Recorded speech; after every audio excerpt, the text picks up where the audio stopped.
بن عبادہ کو اپنا نمائندہ منتخب کر لیا کہ پیارے پیغمبر جناب محمد رسول اللہ کا نائب یہ ہوں گے۔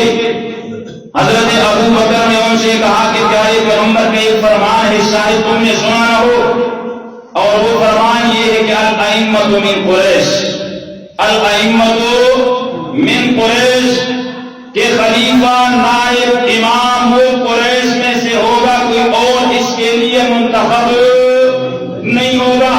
پھر حضرت عمر نے ابو بکر کو سامنے کیا، کیا بہترین انداز تھا حضرت عمر کے استدلال کا۔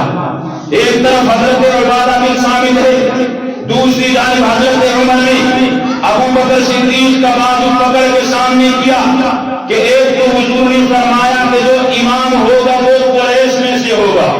پھر حضرت عمر کہتے ہیں کہ قریش میں جب میں نے نظر دوڑائی تو مجھے سب سے افضل اور بہتر وہ ابو بکر صدیق لگا۔ پھر حضرت ابو بکر کو خلافت کے لیے حضرت عمر نے سامنے کیا، اور سامنے کر کے حضرت عمر نے کہا کہ میں 4 باتیں آپ کے سامنے پیش کروں گا جو ابو بکر کے اندر موجود ہے، ابو بکر کے علاوہ کسی اور میں موجود نہیں ہے۔ پیارے پیغمبر جناب محمد رسول اللہ کا جانشین ابو بکر ہی بنے گا۔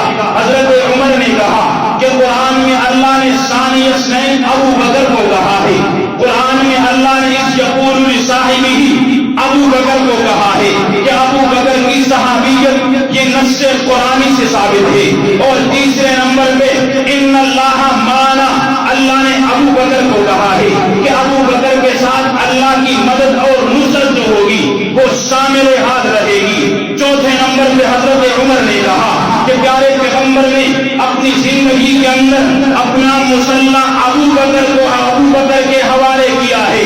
جب حضور نے